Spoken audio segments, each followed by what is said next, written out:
What's good, man? Yo, I'm sitting here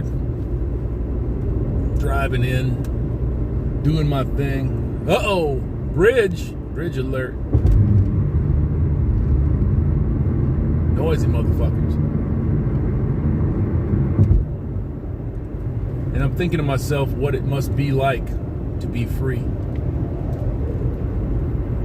I know a little bit about what it means. I know once you get free from certain forms of brainwashing, certain forms of indoctrination, once you're able to think and act in your own self-interests, not what you think are your own self-interests, but your actual real self-interests. And I know somebody's bound to be watching that says, but Hammer, how can you tell? How can you tell? I mean, if I think that it's real for me, right, then it's real, right? I suppose that's a good enough argument, right? It's a good place to start. How can you tell what's in your own self-interest? It doesn't mean that you have to be vain.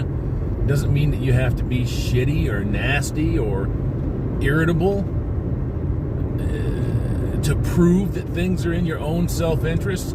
For some strange reason, that's a concept that people have in their head, and it's false. Unfortunately, some people do that. They do go out and they're mean-spirited and they're shitty and they're, exorbitant and they're selfish. I will say that in your own self-interest, if you're examining what's truly, truly good for you, you do have to be selfish. It doesn't mean like nasty selfish, but you do have to think about yourself and what's good for you first before you think about what's good for others. Now that might change if you have commitments like children. I'm not going to throw in girlfriends or exes. I'm not going to throw in people that are currently married, because you may think that you're acting in your own self-interest, but I highly doubt it. And for you married folks that listen to this, that come by this every once in a while, and I know that there's a few of you, not many, but there's a few of you. Ask yourself what your day is like. What is your routine like when you're out there every single day? How much are you thinking about what you need to be doing that doesn't involve you, that doesn't concern you? See, did you stop by after a nice 10 or 11 or 12-hour day at work? Did you stop at McDonald's? Did you get yourself a burger? How many times have you gone home and somebody that's been sitting there says, well, where's mine? You didn't think about me? You couldn't get me one? How many times have you heard that? I used to be the guy that had those wish baskets covered. I knew if that bitch was wishing for something. I knew it, plain and simple. She didn't have to drop any clues, nothing. I knew her good enough to know. And that's me. That's just the way that I've always been. Well, was. You know what's funny, guys? What's funny to me is the amount of time that men, and younger men as well, teenagers, waste on accoutrements, on the wishes of others. And this shit has nothing to do with them. It does not concern them in the least. I find that to be funny. I also find it to be redundant and a waste of time, a waste of effort. Take that time, take that effort, and put it into yourself. I've been teaching my son and getting my son wound up for the day when he's going to get a job, and telling him, if you take your first year's salary and you put it away, you have built a foundation for yourself and your life that most other people can't even dream of. They can't dream of it. They can't imagine it. And you'll be covered. I'll take care of you through that year so that you can get it done. These guys are going fucking dick-ass slow up here. Ain't nobody in front of these fuckers and they're 10 mile an hour under the speed limit. But I'll take care of you, man. I'll help you out. I'll cover you when you need to be covered. I've got your back. I've got your six. Nobody did that for me. Nobody. There was nobody there equipped to do that for me. Nobody. I'm so very proud of my brother and myself for coming out of the nonsensical world that is constructed for men. Now, we could have gotten out of it sooner. There's no doubt about that. We could have. We could have. But would it have been better? That's an interesting question. I don't know that it would have been. I don't think that if we hadn't suffered the lumps that we suffered and taken the hits that we took, that we would be in a position to at least recognize how bad it is out here. And we recognize it fully, 100%. Well, at least out here on the surface. I'm sure the closer that you get to power structures like government and corporation, they could tell you and show you things that you've never even imagined. And it would probably break your heart. Probably break your heart. Just to see how hopeless and lost our cause is.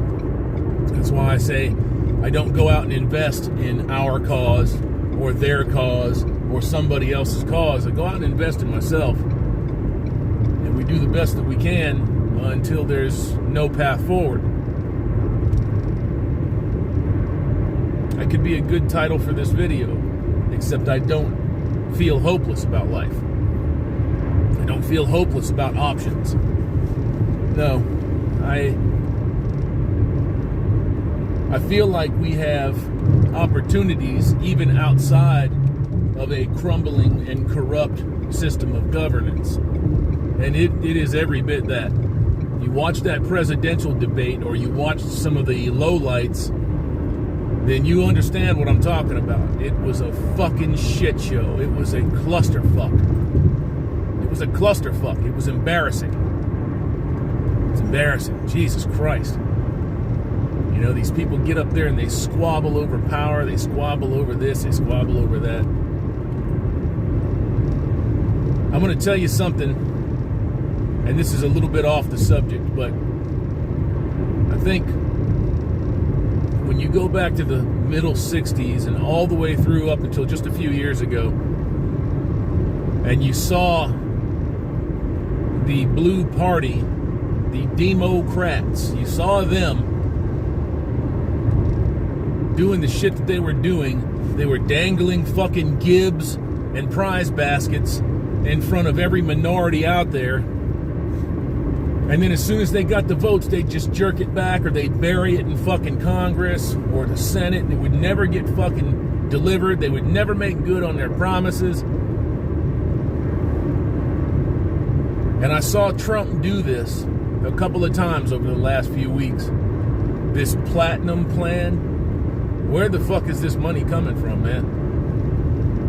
When the United States is having to borrow money to fund its social programs, you've got fucking problems. And then you become beholden to foreign governments, to foreign power structures. You're going to tell me that that's not a threat to this nation? That's as big a threat to this nation as anything that Democrats could put up. Excuse me. $500 million or billion dollar, $500 billion fucking dollars that he's just throwing at blacks. How's that make you feel out there, blacks? You feel valuable now? You feel worthwhile? Because if it were me, it would fucking insult me. And it does insult me on your behalf. So I'm trying not to be too shitty about it. I'm going to let you soak up some of that bad feelings and those dishonest tendencies. But that would bother the shit out of me. You see, I don't wait around for the government to throw shit at me, to bait that fucking hook and cast out and see what they can catch. Fuck that. Fuck that. And if you're sitting around waiting for that, you're part of the problem. But then again, I can't blame you too much because you were raised that way. you'll be about the 4th, 5th, maybe even 6th generation of black American that has been lied to by every party out there. Every fucking conceivable way to lie, they do it. That's very, very displeasing about Trump and what he's doing now. I'm not saying that I'm not voting for the man. I'm still voting for Trump's platform. I shouldn't say voting for the man. I didn't vote for the man to begin with. I voted for the platform. I'll be voting for the platform again. I do believe in participating in the process. But, like I said, until there's no way forward, there's no reason not to. It takes a few minutes out of your time. Go out there and do it, man. Vote. Get your thing on. If he doesn't fucking win, then he doesn't win. Do you think you're going to see hordes of white people in the fucking street rioting on his behalf? No. You see hordes of white people in the fucking street rioting on the behalf of others that they can't possibly relate to. White guilt is fucking real. It's legit. And it's disgusting. It's a horrible thing to fucking observe. It's people that have no fucking soul, man. Everything has been bred out of them. Everything. Everything decent and good. They never had a chance.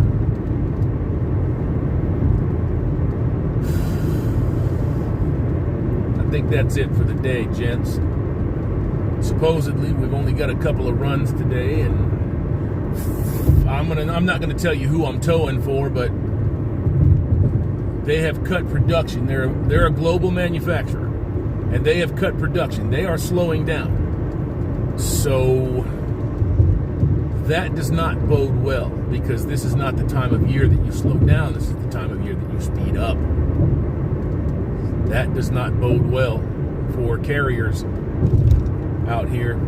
And if I were a betting man, and I'm not, I would say that when you start to see global manufacturers slow down and cut deliveries and cut their schedule down, that they're preparing for something. They might be preparing for round 2 of the Wuhan surprise. Just a guess. Just a guess. Florida opened up 100%, no restrictions. Tennessee opened up 100%, no restrictions. You'll see all of these red states open up before the election. If Trump loses, you're going to see massive pressure on them to shut back down and depress the economy and keep it there. Plain and simple. That's what you're going to see. I'm not saying that this is the most important election of our lifetime. You know what I'm going to say? The most important election of our lifetime was the first one. That was the most important one. Everything after that has been kind of shit. Kind of pandering.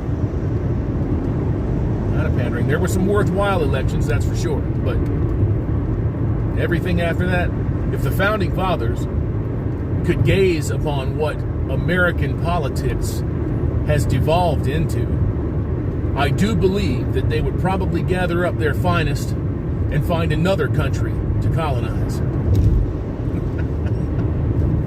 Or conquer. Or enrich. However you want to say it.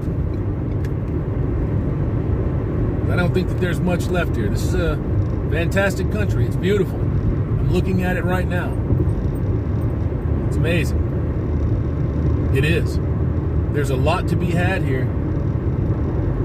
I think what people really miss, the massive point that people miss, is that you don't need it all. It shouldn't all be part of your daily diet every single fucking day forever. You have to stop and relax and chill. You have to. Or else you've lost. Nobody wants to lose. Not like that. I wouldn't want to be the guy on my fucking deathbed wondering about what's going down and why I missed out on so many opportunities when I didn't have to.